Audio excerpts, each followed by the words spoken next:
The tough got going, and he prevailed. And we're shaking our heads wondering what happened to the Bush family, but that's the way life is. Okay, so revenge. Well, we have to present the medal to him because he won it fair and square, but maybe we can get him back to the States and get him on our home turf, you know, and beat him there.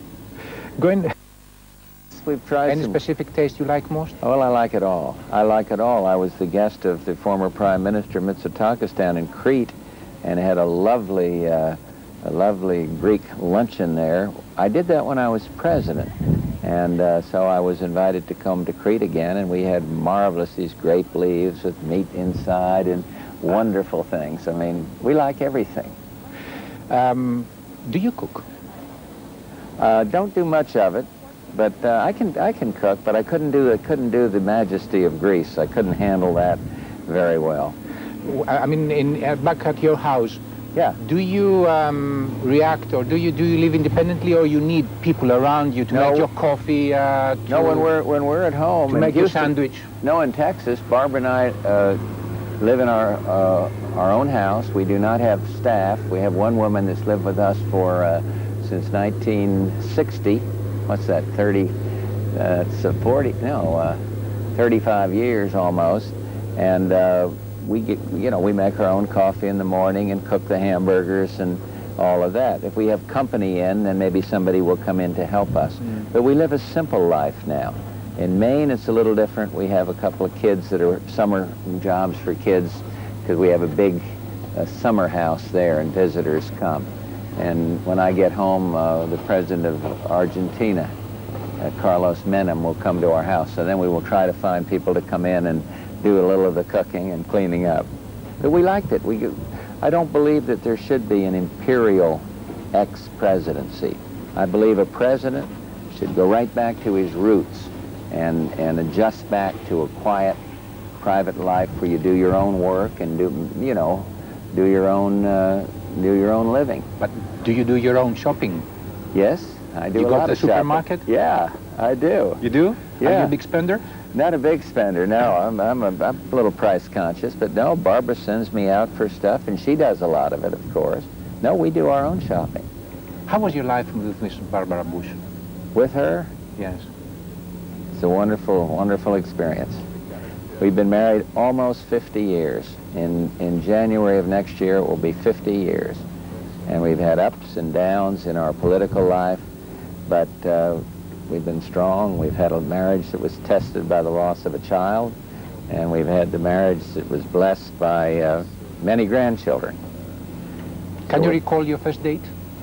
Yeah, very well. Well, I can recall the first time I saw her. She was 17 and I was 18, and we were at a high school dance in December 1941. The Pearl Harbor had just taken place, and I was in my last year at high school, about to go into the United States Navy, and here was this beautiful girl in a red and green dress, and I think we fell in love shortly after that, and we got married after I came back from overseas in January of '45. 50 years with a woman. Does love exist into this long, long relation? It has to, or the marriage wouldn't exist. I'm a believer that if love is not there, you couldn't stand it. You couldn't stand to wake up and look over and see somebody that you didn't love every day of your life. And so, and I think a marriage is tested by all kinds of things. Political defeats.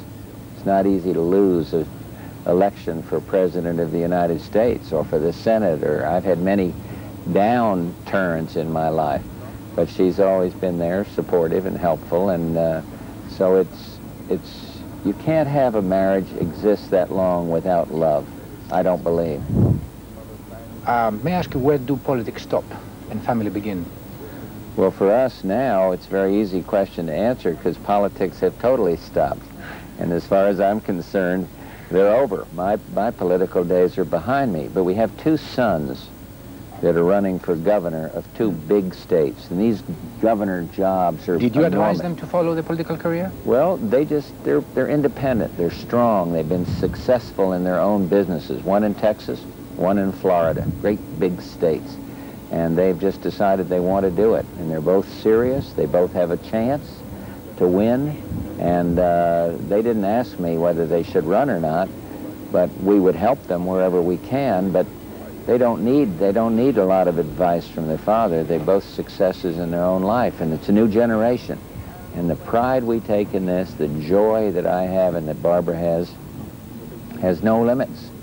It's wonderful. Mr. President, you were a successful businessman. Why you got involved in politics? Well, that's a very good question and a bit difficult. My father had been a United States Senator from the state of Connecticut while I was living in Texas in business. And I just gravitated into starting at the party level, at the local party level. I became chairman of our county party, which is about as grassroots as you can be.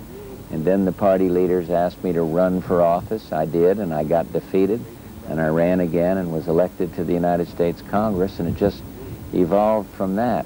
But I think all of us in our family have had inculcated into us a sense of service, whether it's service to others, is what I used to call when I was president of points of light, one American helping another through charity or whatever, good works, or whether it's through service to your country in politics. And I think it was easy to make the decision to run when we had a background of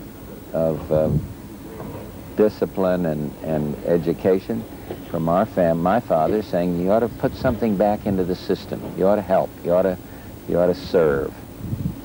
So it wasn't a tough decision. Did you ever regret for getting involved in politics?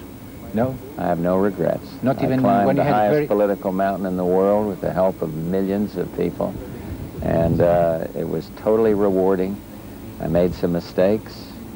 I have some regrets about losing, of course, but no regrets about having tried. None. None at all. How would you like the next generation to recall George Bush? As the ruler of the planet, or as a good father and grandfather? Well, one, I have no desire to help historians try to figure out who I was. And you cannot run away. They'll try, and they'll come up with different conclusions. But I think that you're onto something when you talk about family, because that is our nexus. That's our strength. And so I'd like a historian to understand that. They might or they might not, I don't know.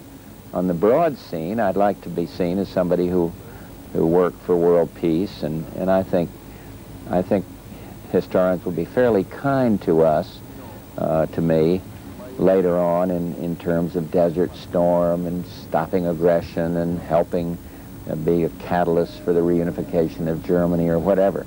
But I don't really spend any time worrying about that. I do spend a lot of time thinking about family and what it means to us and how blessed I have been. You were the youngest pilot during the Second World War, and you were shot down. Yeah. What was the feeling, that moment, facing death? Well, first place, you have things to do, so you don't think you're going to die. And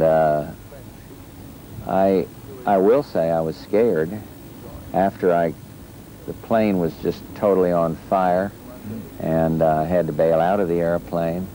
One of my crewmen got out before I did, and his parachute did not open. The other one didn't get out at all. I got out and hit my head on the tail of the airplane because I pulled the ripcord of the parachute too early. The next thing I know, I was floating around in a hostile sea off a Japanese island, which I could see with my bare eyes, right across about as far as that island is over there. So I immediately started paddling away and was rescued by a submarine. But I was scared. I was 20 years old. I just passed my 20th birthday. It was about 50 years ago, as a matter of fact, this year, 1944. Can you still fly an airplane? I could if I had to, but I don't. I don't fly. Do you, really? No, I don't fly. I don't. Yes, but you can. Oh, if I had to save my own life or somebody's to go take off and land, I think if somebody could, I couldn't do it with a jet because I wouldn't know how to turn it on. But I think once I was flying, say the pilot had a heart attack and said, you got to land this airplane, I could do that. Do you consider yourself a good Christian, Mr. President? Yes, I do. I do. What Christianity means for human beings? Well, in our family and in my vein of religion, why I think of Jesus Christ as our personal Savior, and our life, I think of the 10 Commandments in the Bible as the ultimate standard to try to live up to. Nobody can, but it's a very important factor for us in our life. What a nice ship, Mr. President. There's She's that beautiful, guy. isn't she? That's beautiful. Let's wave, yeah? Who is that? Those crazy Greeks or crazy Americans? I don't know. He's saluting you. Did he? I Yes. couldn't hear what he said. Yes. For example, the patriarch is suffering a lot from Muslims. Well, of course, you got to be tolerant of other religions, but each person should be guided by and lifted by one's own religion, it seems to me. And I know that many Muslims, for example, felt that the United States would not come to their aid because we didn't care about Muslims. Desert Storm laid that to rest in some quarters, but in Bosnia there's still that feeling. So I think it's a terrible thing when people kill each other in the name of God. I think it's a terrible thing. And my appeal would be for tolerance in religious differences, tolerance. We were blessed today with a little service on this magnificent boat. And I didn't understand half of it because it was in Greek, but you just felt the presence of Jesus Christ. And this happened to be a Christian service. But I think we've got to learn to respect the religion of others. And I think in some of the extreme religions, they should moderate their views. The extremists present very serious problems around the world today. Mr. President, can we talk now about your hobbies, about films, television, music? Sure. So let's start with your hobbies. Well, of course, my hobbies are mainly sports. On these islands, we would walk every day, sometimes 2 hours, never less than 1 hour. Today it was an hour and a half. And I like to stay fit. I've kind of cut back on my running, cut way back on my running. But I love playing tennis, I love playing golf, I love, what do you call it, backhand? Like a tablet. Oh, anything, any Tablet. competition. We like competition. And I love listening to music. I'm not musical myself, but I love to go to Broadway. I went to see Beauty and the Beast the other day, a magnificent Broadway musical. I love country music. In fact, I wrote an article for a Forbes magazine on country music because many of the country music entertainers are my friends. Who's your favorite singer? Favorite? That's hard to answer, but I could give you, if you like close harmony, I love the Oak Ridge Boys. I like the Gatlin Brothers. These are friends, though. I love Crystal Gale's voice. Loretta Lynn is a friend of ours that worked with Barbara on education. She's got that basic country music beat to her. I mean, I like them all. Mo Bandy. The most popular here are Dolly Parton. She used to be one of a very good country singer. Yeah. Kenny Rogers. Yeah, good. He's good. I know Kenny Rogers. I don't know Dolly, but I like both. I like the music of both of them. You said that you're not a good singer or something like that? No, I'm not. I'm the only one in the family. My father was musical, but I love music. I love listening to harmony music. I like ballad singers. Who's your favorite actor, Mr. President? Actor? I don't really have one. One stands out better than others. Any film which you have seen more than once? Not lately. You ever heard of The Graduate? Yes, of course. That dates me. I love that film. Mike Nichols directed that film, I think, and it was a wonderful movie. But I don't go to the movies much anymore. We like to watch a mystery here or there, but I'm not a big movie goer. I like, I don't like sentimental movies, but I'm not a big movie buff. How do you react when you have a bad editorial, a bad criticism? Well, I've had so many that I just kind of roll with the punch, and I don't. Do you respond? No. No. No. You just take it on the chin like a prize fighter, and just go on. I mean, the press are unaccountable, but they're free. And there's nothing you can do if they write stuff you don't like, nor should you worry about it. Try to do your best, but they have I think in some areas it's gotten to be a certain unaccountability that's troubling a lot of people in the press itself. But I see a bad editorial or a bad column, and I just, used to roll with the punch and say, I got to do my job. I got to do the best I can, and try my hardest. It's the advice your mother gave you. Did your mother ever tell you, when you're a little guy like this, do your best. Don't be a bad sport. Try your hardest. That's good advice for a president of the United States or for a 3-year-old, 5-year-old kid. According to your opinion, how big is the influence of the press in politics? Pretty strong. Pretty strong. Big. I think so. Do they rule? No, not necessarily. But I think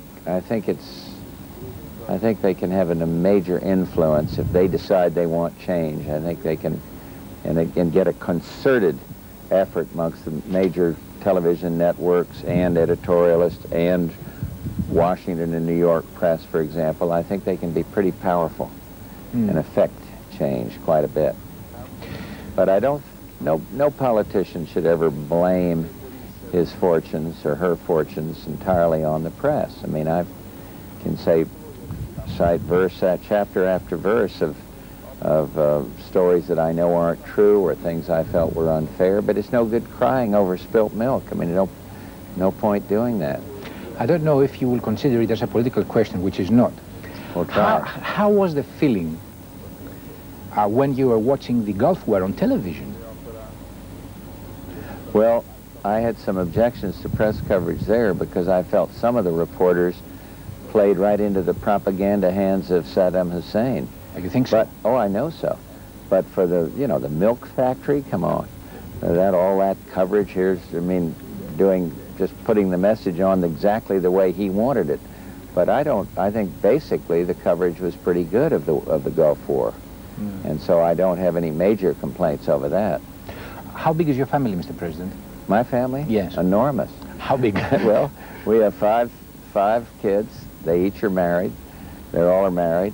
And we got 13 grandchildren, 11 of whom are on this cruise with us. 3 of our children are here, 4 of the in-laws are here, and then we got all kinds of sisters, cousins, aunts, brothers. I have 3 brothers and a sister. So we have a big family, great, big, wonderful family. So since you have so many children and grandchildren, what will be your message concerning drugs? Drugs? Yes. Your message to the young people. Stay away. Don't touch it. It'll ruin your life. And just resist it in every way possible. So you tried very hard against the cartel in Colombia. Oh yeah, we fought hard against it. We worked most cooperatively with the countries in South America to not only to interdict drugs and to cooperate with them on destroying the factories there, but also to do something on the demand side. Because the South American leader would say to me, he'd say, wait a minute, if it weren't for the big market in the United States, we wouldn't have this problem in Colombia or Bolivia or wherever it was, and they have a very good point. So we tried hard to knock down the demand for drugs, and indeed, great progress has been made. You don't get much credit for it, but the private sector, the television executives got together and did an awful lot of pro bono advertising against the use of drugs, and they deserve enormous credit for this. But it's an absolute surefire way to disaster to get hooked up on these drugs. And last question, how's Millie? Millie? Millie's doing pretty well. Millie's a bestseller. Millie's book made $1,200,000 for charity. Book? Well, Millie wrote the book, but Barbara, my wife, helped the dog write the book. And that book made $1,200,000 that Barbara gave, that both of us gave to a foundation to fight for literacy. And there's a moral of the story, and the moral is you can work all your life and never make as much money as your dog who is illiterate. That's the message. Mr. President, I always conclude my talk show giving to my guests words or names, and I ask them to express themselves with five, 6 words the most. Will you please play with me? Well, it depends what they are, because I may not want to answer, and if so, I'll just George say Bush, first name. George Bush? Well, what, now give me an example. Let me ask you one, so we'll see how it works. Babe Ruth. Nice lady. Okay. Now go ahead, sir. George Bush. Father and one who loves family. Κώστας Μητσοτάκης. A friend. I never turned my back on a friend. And in my view, he was a fine prime minister. Greek people decided they wanted somebody else. That's their business. But for me, friend. Michael Gorbachev.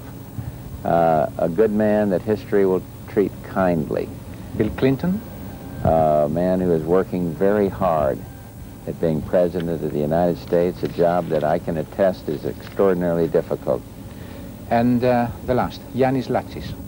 Captain Yannis Latsis. Captain Latsis, a humanitarian, a friend. I'm here because I'm his friend. He doesn't want anything from me, and I don't want anything from him.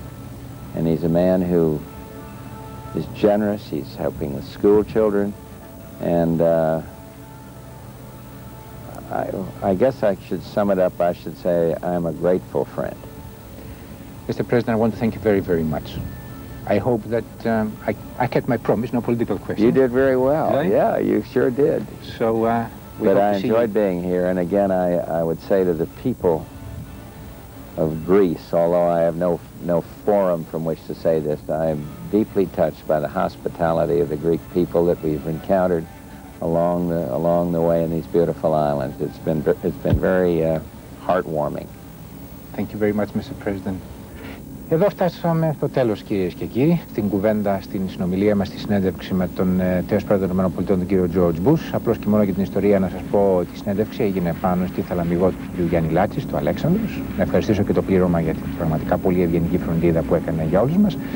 Πίσω από τον πρόεδρο Bush οι Σπέτσες, πίσω από τη δική μου την πλάτη η Κώστα, και χαίρομαι ιδιαίτερα από ο πρόεδρος Bush και μέσα από αυτή την συνέντευξη, αλλά και από άλλες κουβέντες που κάνει, διαφημίζει τη χώρα μας. Έχουμε ανάγκη να διαφημιστεί ο τουρισμός μας, να διαφημιστεί η Ελλάδα. Εμείς θα τα ξαναπούμε την άλλη εβδομάδα, την ίδια μέρα και ώρα. Σας ευχαριστούμε θερμότατα. Καλό σας βράδυ.